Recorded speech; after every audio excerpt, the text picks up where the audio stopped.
All right, everyone, we now have a quorum, and we've got an exciting lineup on tonight's agenda, so we will get to it. I will call this meeting to order.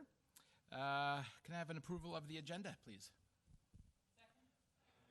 Second. Okay. Moved by Stuart. Any discussion? Seeing none, all those in favor?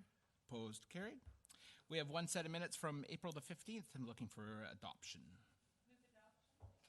Okay. And we don't need a secondary committee. Rookies. Any discussion?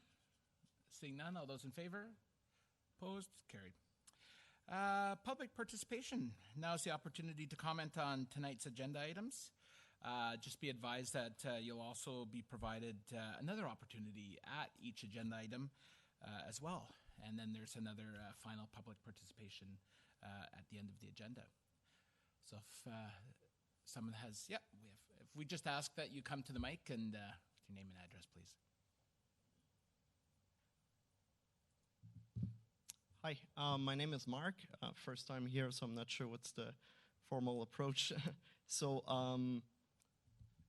what I would like to bring up is there's in bylaw land of use, the bylaw 151, under home occupation, personal services, allowing therapeutic massage. But when we look at the specific under therapeutic massage, it says that people that can have a home business for massage needs to be a member of the MRT specifically. And so the reason why I'm here today is to maybe in a future review that bylaw so it can be a little bit more broad, opening up more to not just RMT, because other than View Royal and Saanich, Victoria, Oak Bay, it's a little bit more open, and there's no problem doing business with. Thank you, Mark. I just wanted to point out, I think your comments and requests were probably more directed towards council, at a council meeting, but we're at a committee of the whole meeting tonight, just dealing with the specific agenda items. So the comments are focused mostly on those agenda items. As opposed to public participation during a council meeting. Got it. But, I was told I could do that here. That's why. Oh, okay. But we did take notes of your comments, so they weren't made in vain. Perfect. Thank you. Thank you. Anyone else on the agenda items? Just letting everyone know that I am here as the agent for Peter Soberoy. We're for the 254 Portsmouth variance application. We're a little farther down on the agenda, so I'll let you know we're here and ready to respond to that agenda item when it comes up. Excellent. Thank you. And I'll make sure that once the agenda item is introduced, that you'll be given the first opportunity to present. Thank you for that. Anyone else in this portion of the public participation section? Seeing no one. We will move on, and we are blessed to have in our presence Jeffrey Bird, the lead of the War Heritage Research Initiative at Royal Roads University, to share his team's recent work on the history of the HMCS Athabaskan, a World War II ship whose story has profound connections with the city of Colwood. And before we move on to Mr. Bird's presentation, I'll call on Mr. Borhill. Thank you, Mr. Chair. I just wanted to give the committee some added context to tonight's proceedings before we got started. As you know, Colwood is home to some of the region's most impressive heritage structures and landscapes. It is also a place rich in cultural heritage as represented by the stories from the past that have surprising connections to other places in the world. Tonight's presenters were invited to join staff to bring forward Tonight's presenters were invited to join us as staff bring forward a proposal to overhaul the city's approach to heritage conservation. This was strategically intended to highlight the amazing work going on to preserve the community's shared heritage and the opportunities for the city to collaborate with local players who are experts in their fields. Proposed in item 6.1 is a new approach to heritage conservation that emphasizes actions to conserve the physical identity of the community. It focuses on opportunities stemming from legislation that gives local governments rights to conserve post-1846 heritage resources. This approach is intended to build on past successes championed by the Colwood Heritage Commission. These are exemplified by conservation of the Pioneer Cemetery and St. John's the Baptist Church, as well as the safeguarding of important cultural heritage through the publication of the Colwood Chronicles book and the Colwood's Living Legends short film in 2013 and 2015, respectively. With that, I will leave additional introductions to our presenters and our senior planner who prepared tonight's staff report under item 6.1. Thank you. Thank you. At this time, I'll call up Mr. Bird. Welcome. Welcome. Thank you very much, councillors and members of the public. So tonight, I'm here as both the school director for the School of Tourism and Hospitality Management, and I am also the lead for a research project known as the War Heritage Research Initiative, which has been funded by Government of Canada in the past. And so what we've tried to do is to identify sites of memory, war memory, across Canada that have significance related to the First or Second World Wars, and find the guardians of remembrance to tell those stories. And so we have about 32 stories now that are available on our warheritage.royalroads.ca website. But just recently, we completed this particular documentary on a ship, Her Majesty's Canadian ship, actually His Majesty's Canadian ship Athabaskan, because it was during the Second World War. Because this year represents the 75th anniversary of its sinking off the coast of Brittany. What makes this particular story relevant to Colwood is that not only are there several families living in the community that are linked with members of this ship and its incredible story, but Royal Roads, as a naval college, had several members of its student body as well as faculty aboard that ship. And in addition, John Stubbs Memorial School is named after the commanding officer of this particular ship. So we have two institutions within 500 meters that are linked to a story that occurred 8,000 kilometers away off the coast of Brittany. And what this particular story shows, I think, is the power of these stories to link the community and to link us actually to other parts of the world. We held a commemoration on the 29th of April, just 1 month ago, and we had over 70 people attend. And it was with the Navy, members of the community, next of kin, as well as John Stubbs Memorial School and Royal Roads University. It was a very powerful event. Very emotional, and I really think it shows the power of heritage to bring the community together and to share in the past, to learn from the past, and to look forward to what it will be a positive and bright future for Colwood. But it's with these stories that anchor us and that tell us about ourselves and inspire us.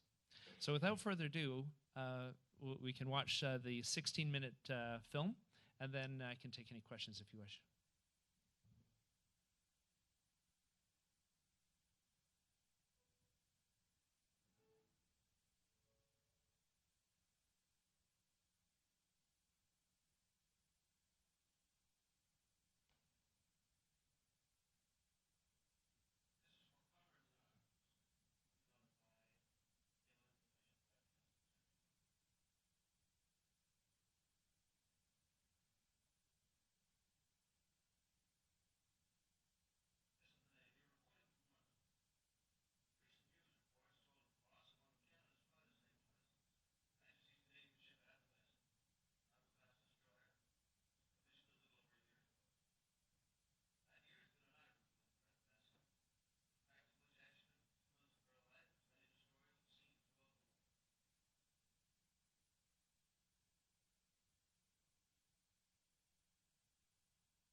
So that documentary took a few years to complete.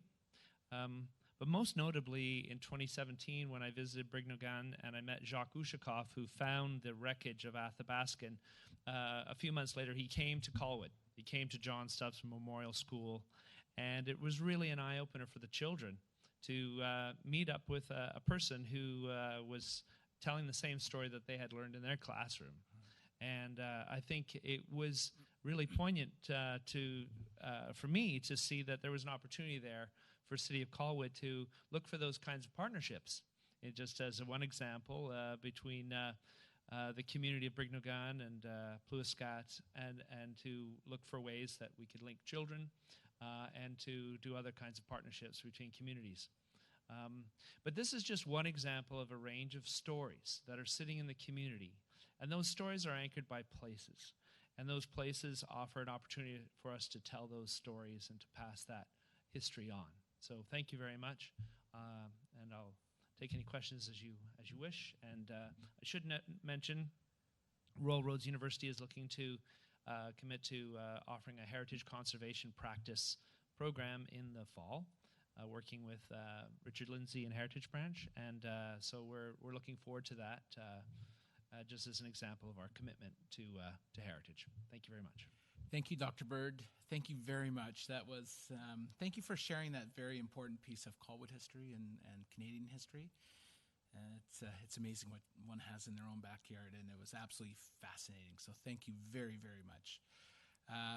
So before we bring it to committee, I'll just open it up to the public if you had any questions, perhaps, for Dr. Bird. I think we're kind of just sitting in awe. It was beautiful. Thank you. So I'll bring it to committee. Do you have any questions, committee? Not seeing any. So thank you very much. That was absolutely stunning. And where might this story live that the public can?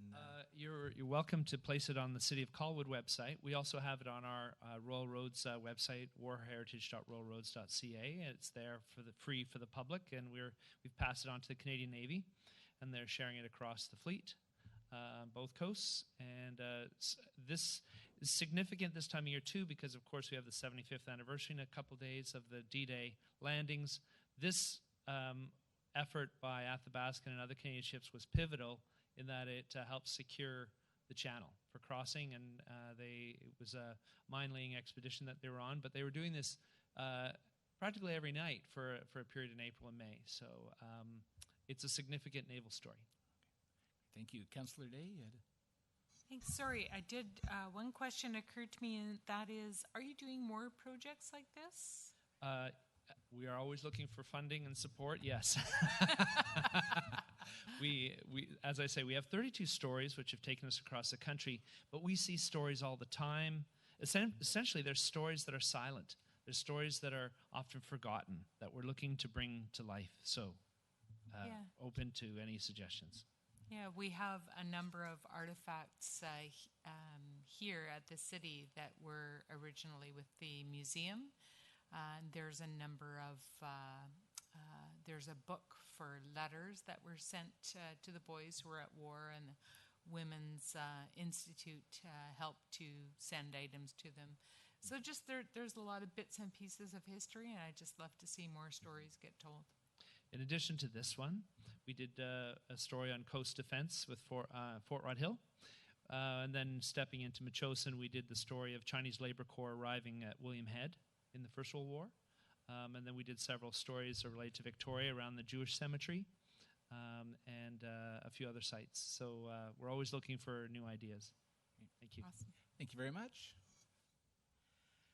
We'll move on to item 5.2, Coal Island Heritage Conservation Update and Plans for the Future. And at this point, it's our honor to welcome Richard Lindsay, who is the director of the BC Heritage Branch, and his colleagues to provide our committee and the community with an update on the conservation of Coal Island, which is a nationally and locally significant historic site that people don't realize is actually within the city of Colwood. Mr. Lindsay.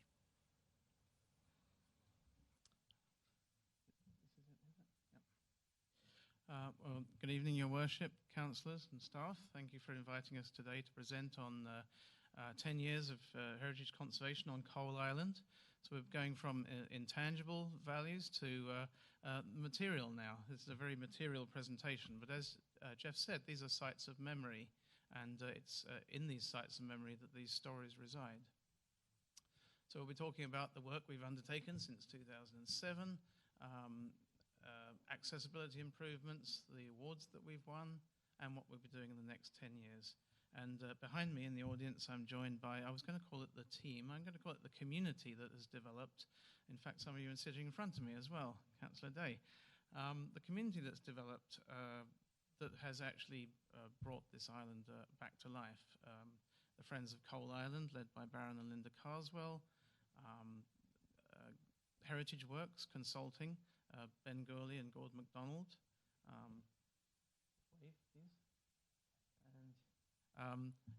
Christine Lintott is working with us at the moment, architect at the back. And of course, many other Friends of Coal Island are sitting in the audience, and you'll see them in these slides.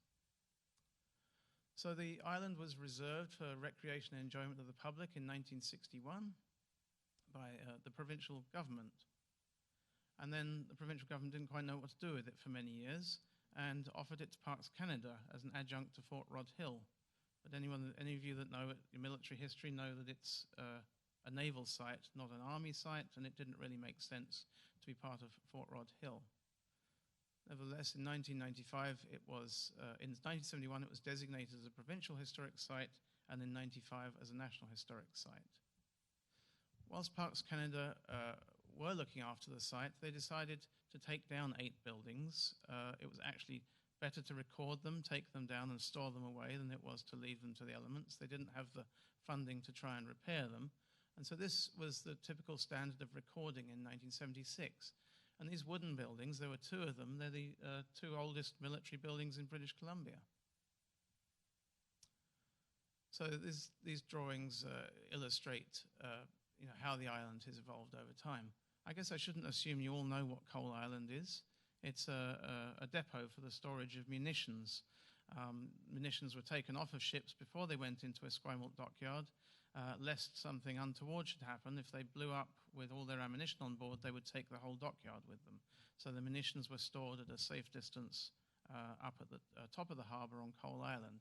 And the island evolved from 1865 through to 1938 to store increasing amounts of ammunition, and as ammunition evolved from shot and shell and black powder through to explosive projectiles and gun cotton submerged mines.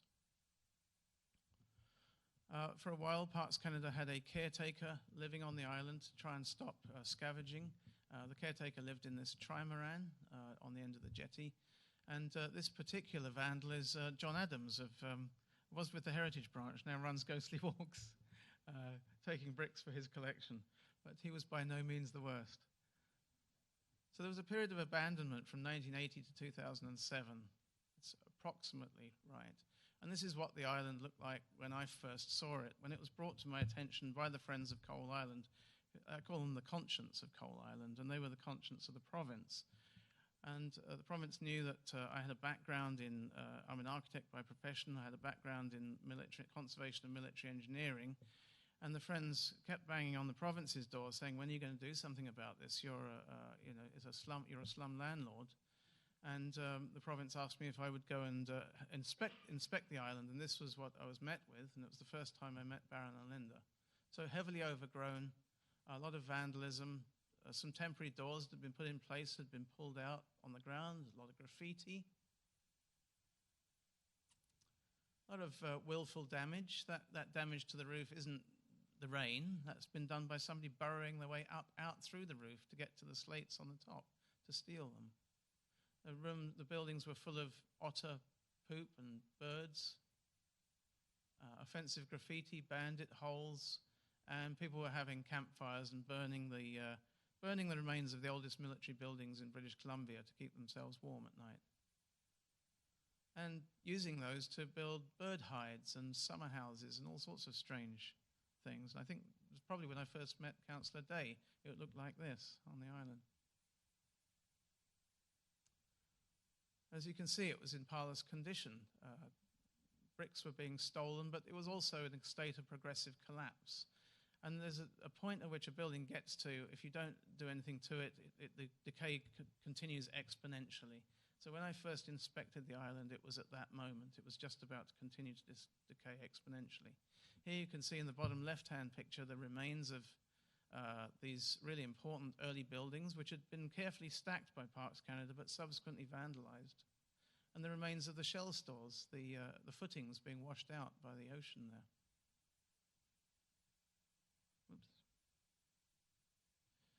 The shell stores, a later alteration built in the 1880s and 1890s when the manual handling of ammunition became, the ammunition became so heavy you had to take it in a boat and haul it up the outside of the building. So these shell stores were built then by the Looney brothers. And the whole thing was overseen from this guardhouse. A Marine guard would guard the place and record ammunition coming in and ammunition leaving. And when it was on the island, it would be processed and cleaned and repainted and repackaged, ready for issue when a ship would leave. Bottom left-hand building is the black powder store, and it was very much like a winery. Imagine barrels on racks, and you can see the witness marks of the racks in there. So the Friends of Coal Island, the conscience of the island. So I met Baron and Linda, and I actually just joined the Heritage branch by this time. This job got me a job there, which was rather nice. And we agreed that we would do vegetation clearance so that all the neighbours on the View Royal side could see into the island to stop the vandalism, because we thought oversight, like a good sept-head principle, oversight of the island would prevent a large amount of the vandalism, and that was indeed true. So what Baron and Linda are doing, this is the application for the Heritage Alteration Permit to the province, and they're indicating which vegetation they would remove. And the Friends started out as a small group of residents and has grown to a very energetic society that has raised over $150,000 for the island, and I'll come to that. So around this time, the Parks Canada developed something called a National Historic Site Cost Sharing Program. So if you were fortunate enough to have a National Historic Site in your midst and it was in public ownership, you could apply for 50 cent dollars to do the repairs. On behalf of all of you, I applied to the National Historic Site Cost Sharing Scheme, and we were able to secure a grant to do a condition survey and some emergency repairs on the island. And part of what I do when I'm doing condition surveys, one needs to understand the asset that one's dealing with. So I've become somewhat of a historian on the island as well. Here's a photograph from Parsons Bridge, up where the 6 Mile pub is, showing the island in the 1880s before all of the shell stores were added. And it's amazing when you purchase a high-resolution version of an image that you see on the BC archives, how much detail you can see in it. You can see the powder wharf on the right-hand side, the flagstaff, and small arms ammunition store.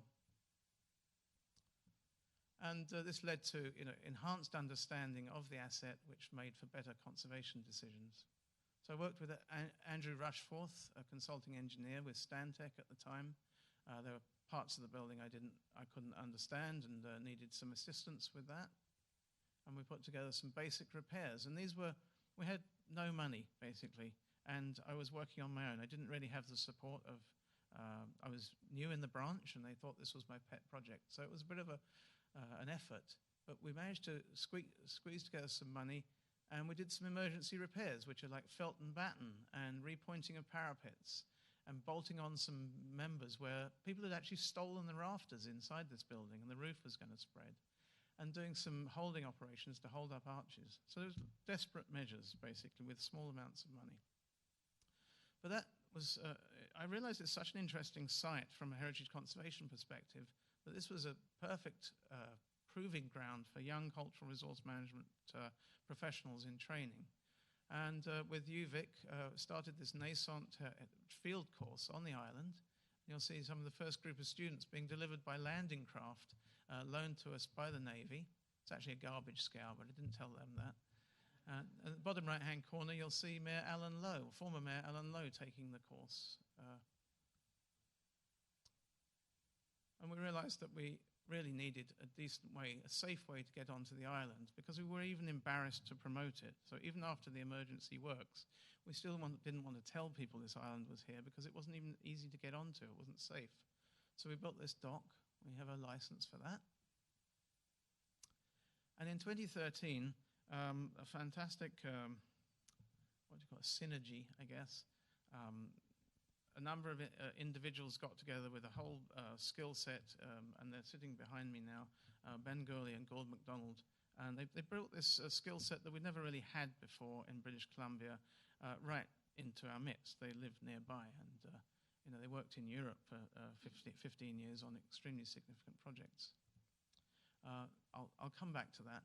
But we thought before we embarked upon any further conservation, we needed to know what we were conserving and why and for whom and how they saw its future, because we were spending public money. So the province entered into a contract with Heritage BC to prepare a heritage conservation plan for the island. You can see the people that participated in that plan. It's asking people what they value and why and how they would like to see it build towards a durable and sustainable community. And that's been our guide. The Coles Notes version is quiet enjoyment. Consolidate the asset, interpret it, and keep it for quiet enjoyment.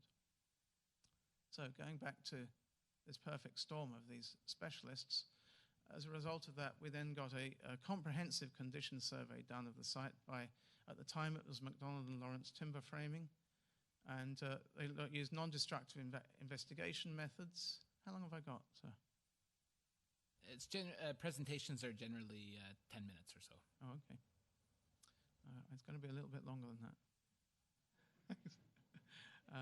So part of what the consultants did was organize all of that debris that was loose and relabel it. So now we actually have the oldest military buildings in British Columbia reassembled and labeled, put back together in bundles, ready for reassembly.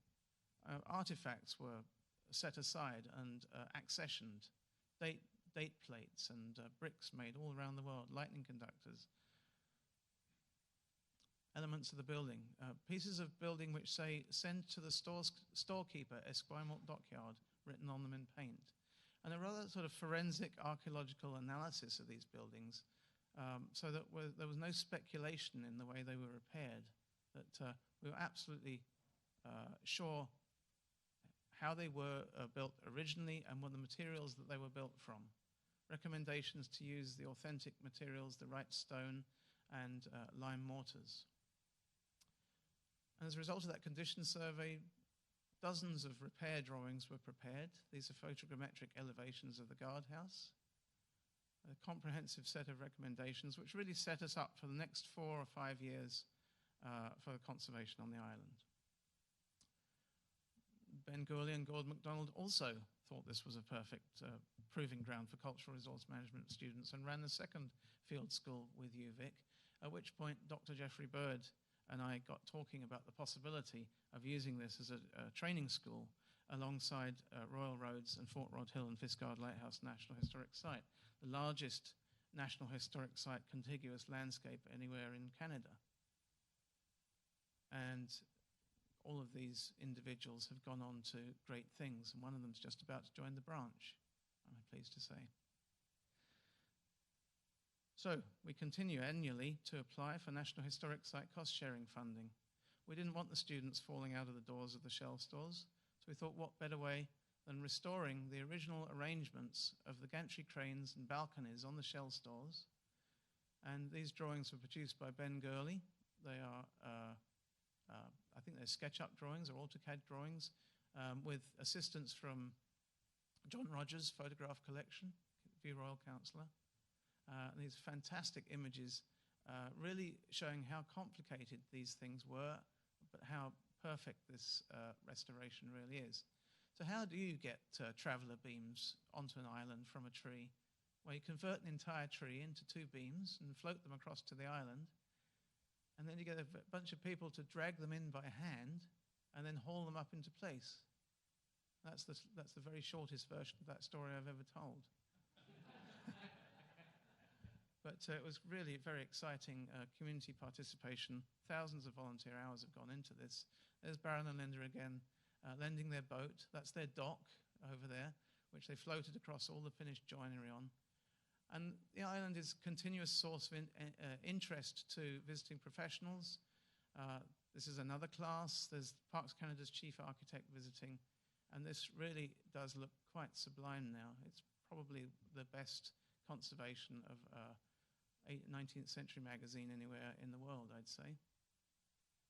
And in 2017, the Friends applied, with assistance from myself and the colleagues behind, applied for BC Canada 150 funding to build an interpretive walkway, which was a restoration of the barrowways that went all around the island.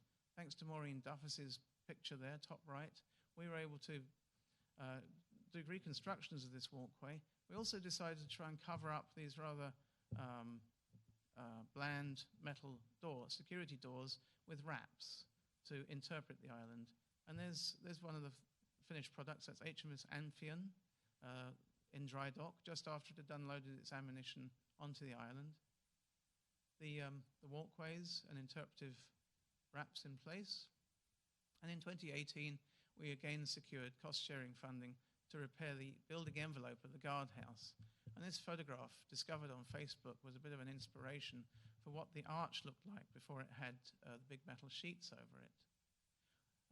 We brought specialists over from England to do the lime mortar repairs, and the team sourced the original fireproof plates and the joinery, again from the sort of forensic analysis that they do. And the guardhouse starts to become something like it did. It was looking in 1938. To complete the interpretive walkway, as you can see, it ends rather abruptly. A further phase was completed. Here's Ben doing his photogrammetric survey of the guardhouse. And Heritage Works designed this deck, which is an interpretive deck. It's going to have a large orientation panel on it, and that maps out all of the lean-to buildings that surrounded the guardhouse up to 1938. So as well as being a useful deck, it's also an interpretive tool. Each of these posts is scribed to the rock, which is quite impressive. And early one morning, after every post had been put in, every single deck member was put on in a single day. And there's some very happy customers. And this was actually the first presentation I gave on the deck about a month ago, one balmy evening. And this is a painting I'm working on at the moment, which I'm hoping will be the centerpiece of a main orientation panel as you go onto the island. It's a work in progress, but the bottom left-hand part, which shows the guardhouse, is largely complete. And we recently secured funding for a documentation project, which is now, Parks Canada has funded the documentation of the fit-out of the guardhouse, so the restoration of all the missing historical elements of the guardhouse, such that it gets it to the point of habitation. And we're moving towards the idea, having created such a valuable asset, that we want to have a permanent caretaker presence on the island. We have another decade of masonry work to do and conservation work. And rather than doing it in single contracts, we'd like to do it as a continuous program, much like the measured term contractor system in Britain and the national park system in the United States. So just to recap, we've gone from this to this, from desolation to education, and from empty eye sockets to an active landscape. And we're moving towards installing a resident care custodian. We have a concept plan for that, and what we're hoping for is that you'll make a recommendation to Mayor and Council to receive this report for information and to extend the support of the Building and Inspections Department as we move forward with this part of the project, which would continue to be fully funded by the province and Parks Canada, not placing any additional resource needs on to the City of Colwood. It would be entirely off-grid and continue to be run as a provincial historic site. Thank you. Thank you very much, and thank you for the, I'm sure, a little bit of blood, a whole lot of sweat, and a few tears that went into restoring the site and really protecting it for the future, for many years to come, I'm sure. So we thank you so very much for that. That's fantastic. And so I will open it up to the public if you have any questions for Mr. Lindsay. Seeing none. Committee. Councillor Parker. These things working? Is it okay? Good. Sorry, I don't get a light. Thank you for that. That was incredibly informative, and I guess for years I've driven by and looked over and sort of kind of knew what the site was. Didn't realize how much work was going on. Knew a bunch needed to get done. I guess I always had the sense it was kind of off limits, that you weren't supposed to go there. I guess because of the vandalism in the past. What is the status now for people who want to go out there? It's open to the public from dawn until dusk. It's much like any BC park. Fantastic. Thank you. And I would suggest, I think Councillor Day and I have had the honor of being on the island a number of years ago with the Council of the Day, and it might be worthwhile actually setting something up again for the present council. Of course, be happy to do that. It's a lot of fun. Councillor Day? Thanks. I just want to say a huge congratulations to Baron and Linda and your partners in restoration on the island. It's really an amazing success story. When we first started hearing about Coal Island, it was not always a happy conversation. It was a lot about how do we get the RCMP over here? How come nobody's listening to us? We see things going on that shouldn't be going on, but nobody seems to care. And now here we are, fast forward 10 years, and so much success has been had, and so much history is being preserved. Even to First Nations history, which is older yet, but we do have to wrestle with that issue. And when we're talking about a colonial history, there's also an Indigenous history, and everything that I know about that has been very positive. That there's been a very inclusive process. So I'm just very, very proud, and it really is not anything that anyone on council should or could take credit for. It's really been a resident-led initiative with support from the province to do the right thing. So that's just really amazing. So thank you. Thank you very much. Thank you. Really appreciate it.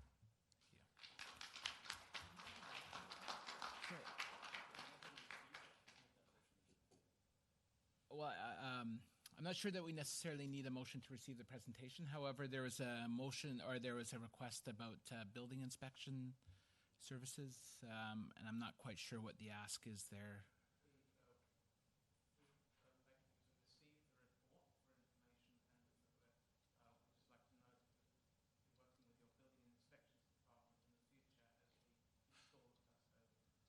Gotcha. Okay, then we're good. Perfect. Thank you. All right, we will move on to new business, and from the senior planner on the heritage status, tools, and conversation. And for those that don't know, it's been about 20 years since the city reviewed its approach to heritage planning and conservation. The report provided by the Director of Long Range Planning and Sustainability examines the opportunities to enhance the stewardship of Colwood's shared heritage resources. So with that, I will turn it over to Jill Collinson. Thank you, Mr. Chair, councillors. As we've heard tonight, Colwood is a pretty special place with quite a unique history. We have federally significant and provincially renowned heritage sites, but we also have some municipally notable sites which could be more formally conserved and celebrated through implementation of a long-term strategy for heritage conservation in Colwood.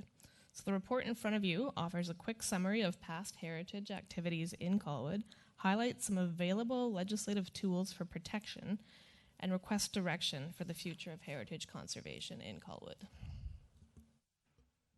Great. Thank you. Ian, did you have anything to add, or we'll go right to the public? Well, I think the introduction summed things up pretty well. As Councillor Day noted, there's really significant Indigenous heritage resources in Colwood, and this report is really focusing on the settler heritage that the municipality is able to protect through its legislative rights under the Local Government Act. So, as Jill noted, the main recommendation is for us to proceed with the creation of a heritage strategy, and we're happy to talk to the committee and public about what that means. Thank you. Thank you, and I will open it up to the public if you have any questions or comments on this particular subject. Quickly switching hats. In another role, I'm the president of Heritage BC. And who would you be? Gordon MacDonald. Sorry. Thank you, Gordon. And I've read Mr. Borehill's report and notes, and I'd just like to say on behalf of Heritage BC, I really encourage you all to grasp this by the nettle. It's an excellent report and a very worthwhile proposal. Great. Thank you. Thank you very much. Thank you. Anyone else before we come to committee? Not seeing none. Committee. We do have a recommendation from staff. Councillor Jansen. I'll move the recommendation if... We have a mover. Comment, discussion. Councillor Day. Thank you. I think it's an excellent report, and I would have also been happy to move it forward. In my role previously working with the Heritage Commission and looking at different grant opportunities, it was really clear to me that having the heritage inventory as well as, sorry, I'm lost for words now, but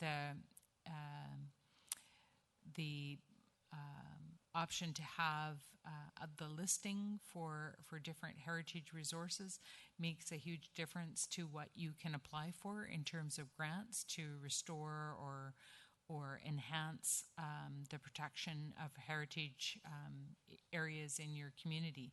So I think it's and it was something that as a councillor trying to work on the Heritage Commission without that work already done, it was very, very difficult to try to find out how to move forward. So I think moving forward with this and actually having all the tools that we need in place will make a great difference to our being able to successfully preserve and retain the heritage that still exists. Thank you, Councillor Day. Councillor Parkinson. A few questions, if I might.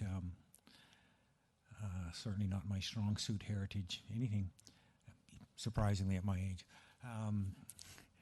So the Heritage Commission, as I understand it, would only deal with things post-1846, and is that sort of a dividing line between what's considered archaeological and what's considered heritage, or what's the relevance of 1846?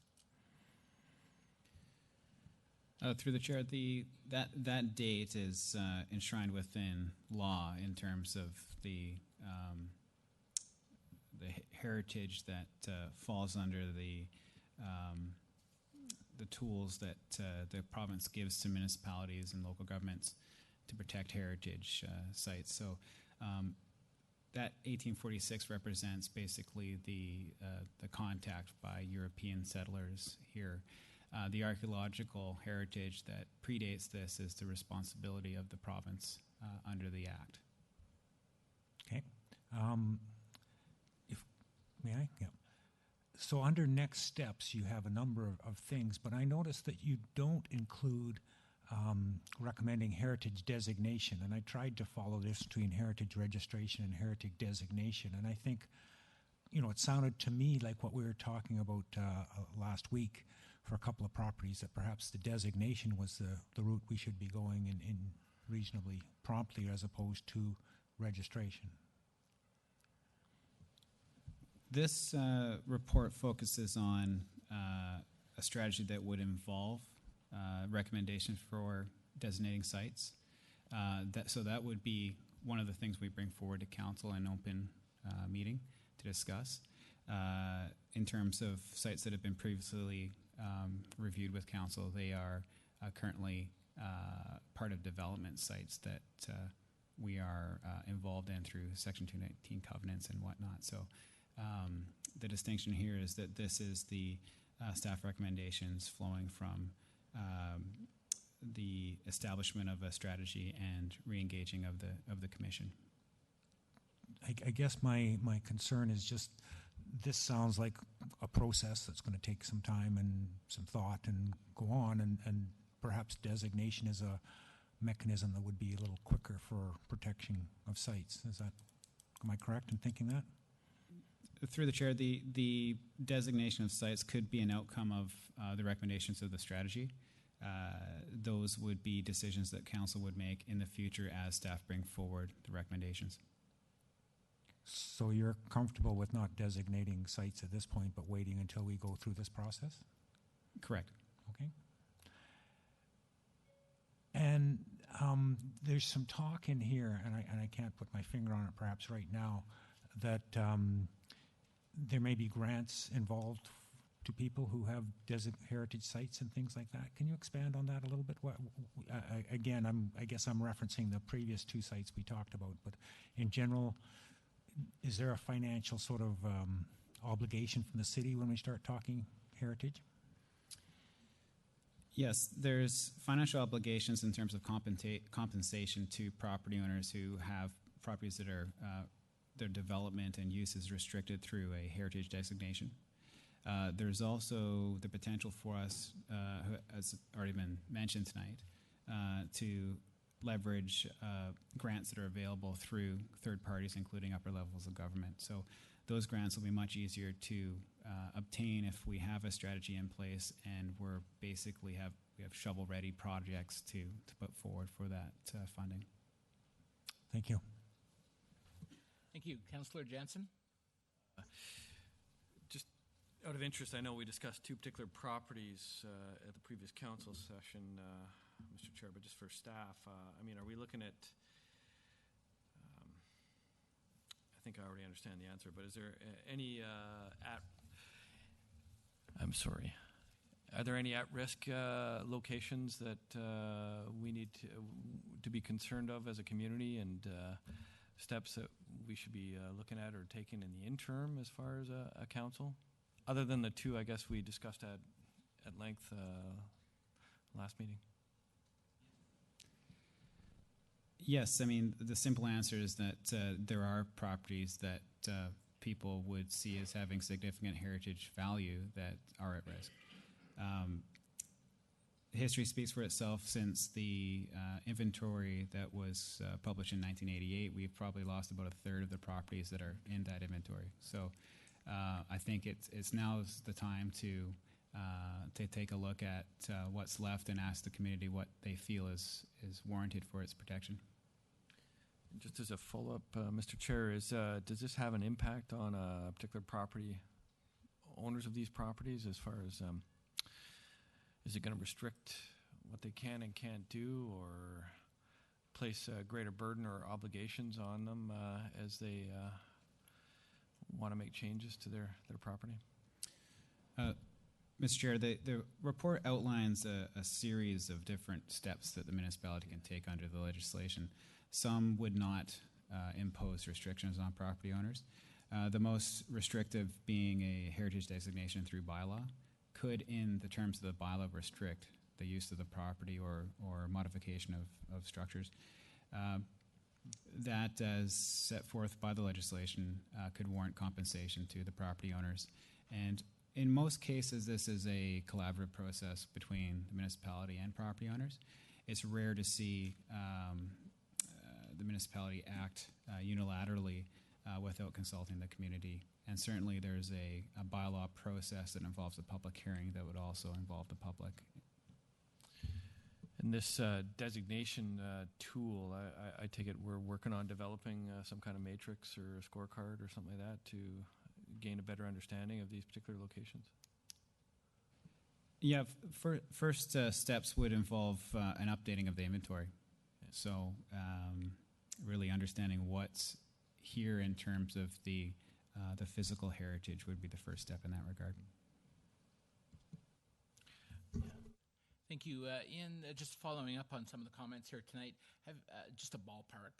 Do you have some sort of time frame, or Jill, a time frame to make this work happen before it comes back to council? Mr. Chair, the staff's goal is to present a revised terms of reference for the Heritage Commission as soon as possible. We want to have the commission populated and in place for us to move forward with a new inventory and the creation of recommendations to council for things like a heritage strategy. So that I would expect to come forward in the fall if we're able to proceed with the striking of the Heritage Commission. Thank you. Councillor Parkinson? Presumably the heritage inventory that was done in 1988, I believe it was, nothing new would be added to the list, would it? I mean, it would just, stuff would fall off that's no longer around, but one suspects that whatever was heritage then is still heritage now, and would there be more to be added to the list? It's an excellent question. I would argue that yes, there is opportunity for us to consider sites that maybe not were seen as having heritage value in 1988. Certainly, enough time has elapsed, and perceptions have certainly changed since then. So there is probably the need to look at what else could potentially be considered as heritage in Colwood. And again, I'm a little confused about the time constraints, whether this is something we need to hurry on or not. But it would seem to me that, and I'm not arguing with you, there may well be things that are now people have a different viewpoint on or have aged enough that to be considered heritage. But if one took the old list and sort of struck off what no longer exists, what you said is substantial, that's probably 90% of the future list.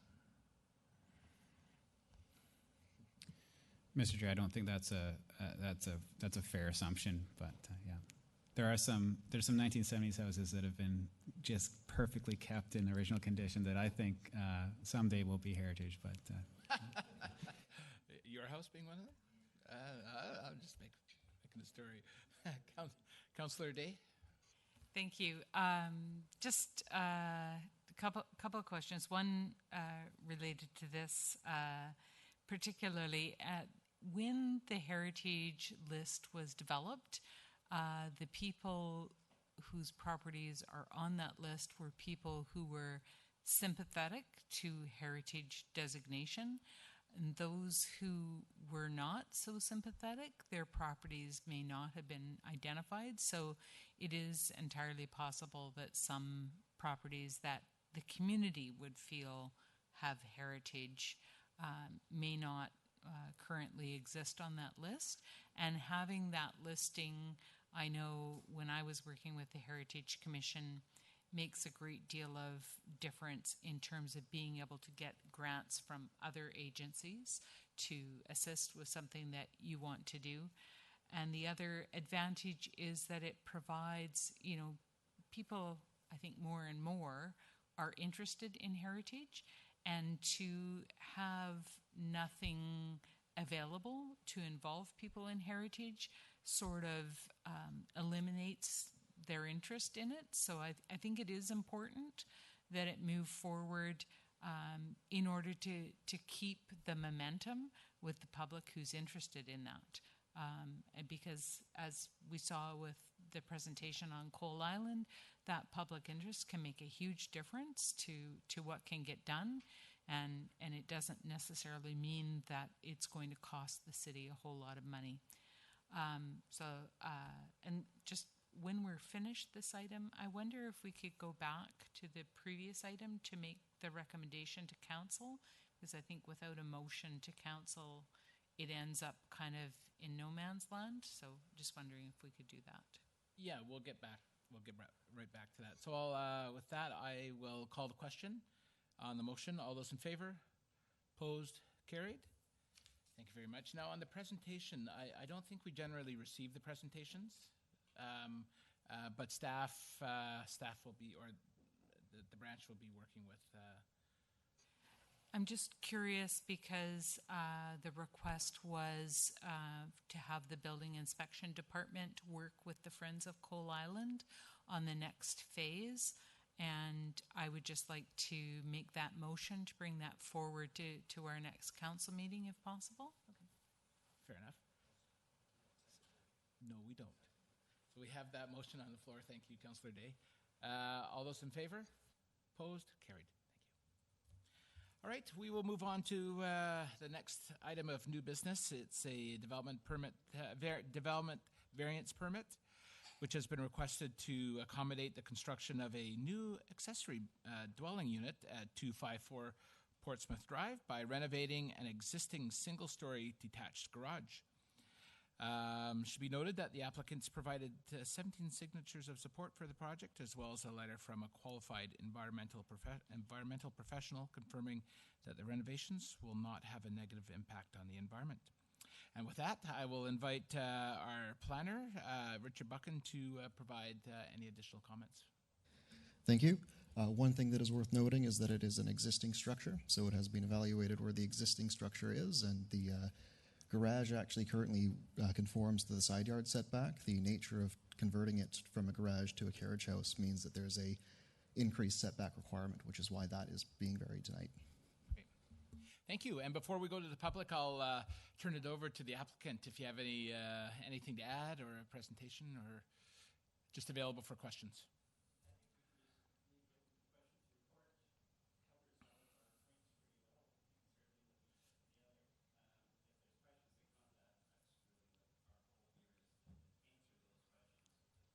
Excellent. Thank you very much. Open it up to the public if you have any questions or comments on this particular application. Seeing none, Councillor Jansen, I saw your hand up. Thank you, Mr. Chair.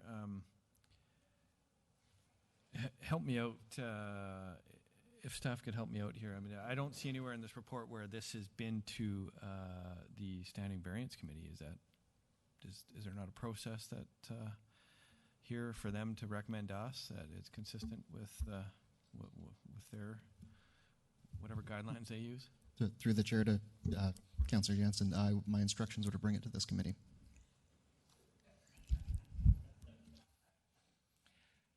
As in, the variance committee didn't want to look at it, or they're dumping it on us, or what? Weren't available to meet because we lack quorum due to the lack of members. Gotcha. Makes sense. Councillor Parkinson. So a few thoughts, I guess. I don't care about the side yard, backyard.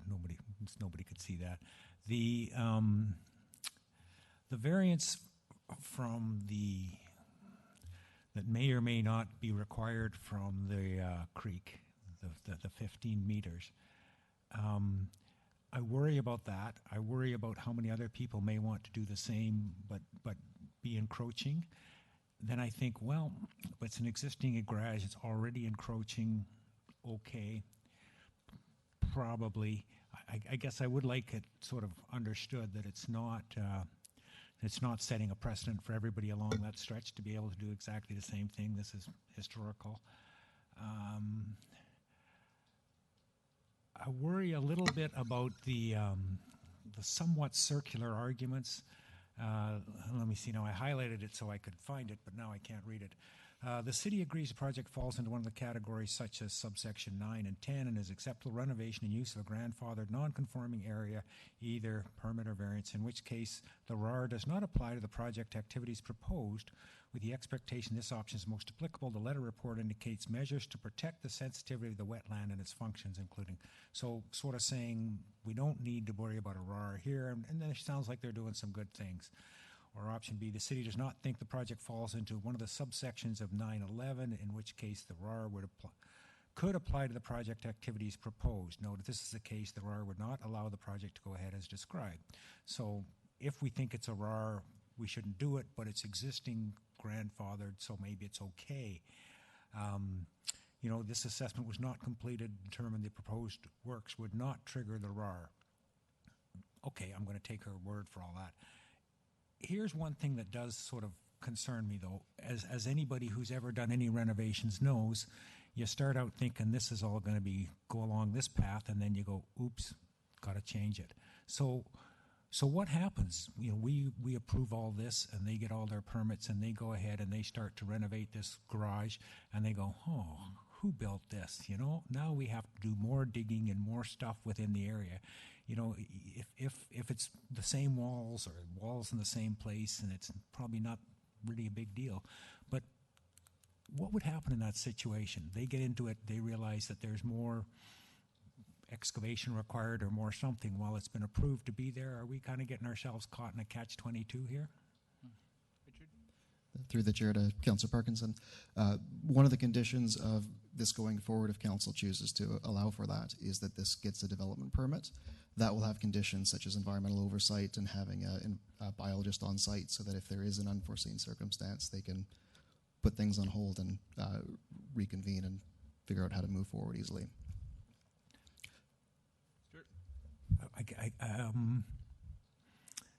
Yeah, but you know what? If today we knew they were going to have to rebuild the foundation for half of this garage, we may think about it differently than not. And yet, I think, in fairness, if we say, looks fine, go ahead, and they go to a bunch more work to finish plans and buy material and whatever, and they get into it and go, didn't see this coming, you know, what happens? I mean, does somebody gonna say, yeah, we should have saw it coming, too bad, stop, you can't do it, can't put the garage back, I mean, it could get in that situation. Or they could say, well, we've got all our permits, we're going down it, yeah, it's a little more work, we'll have to do it, but now we are digging in the raw area and maybe making more of an issue. I guess more a curiosity or a liking to understand, how do we know that's not going to happen, and if it does happen, what do we do?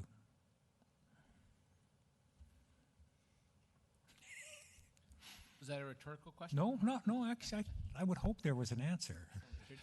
So with respect to the question, as I think I understand it, so we would have a development permit that would speak to how to move forward on the site if there is an unforeseen circumstance.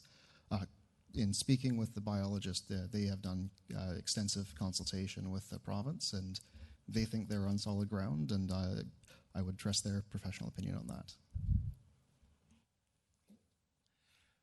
Councillor Day? Thank you. I believe that this project would be on sewers, would it not? That is correct. And so there wouldn't be any difficulties with putting the sewer line in, since a garage usually doesn't have a bathroom. I'm assuming it doesn't. Also correct. Okay, thank you. And similar to Councillor Parkinson, generally speaking, I've been pretty hard-nosed about riparian areas regulations.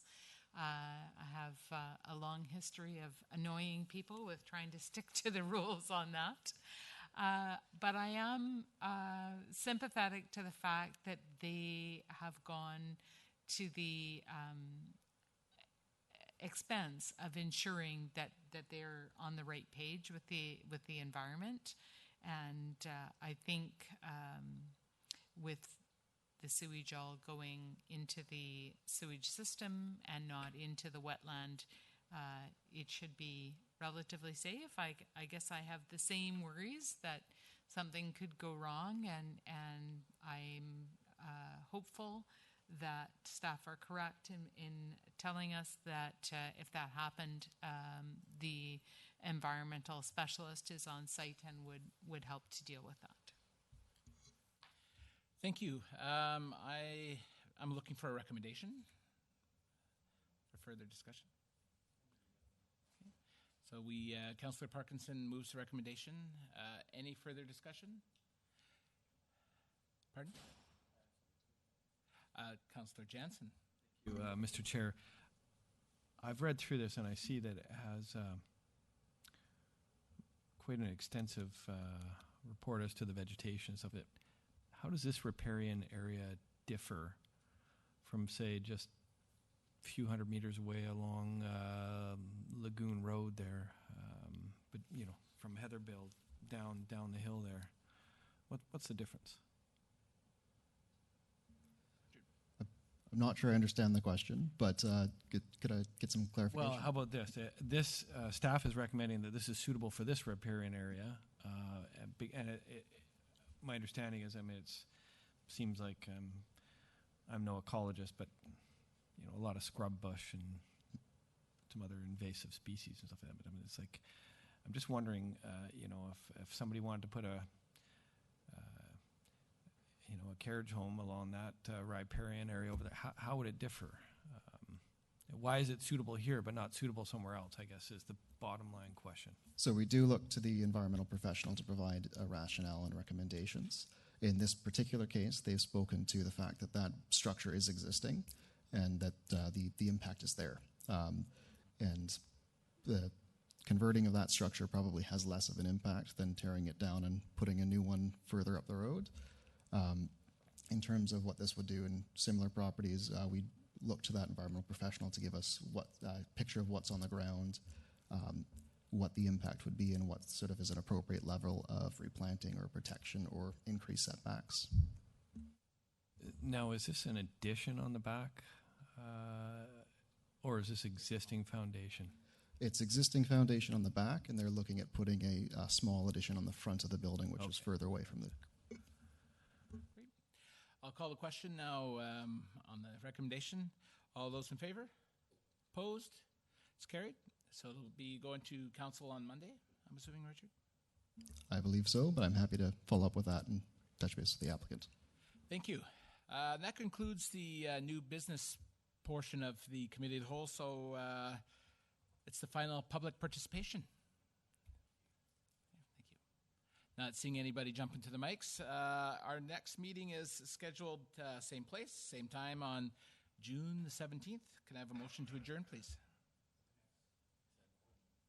Committee of the whole meeting, yeah. June 17th. That's at 6. That's at 1800 hours, Councillor Jensen. Sharp. Thank you. All those in favor?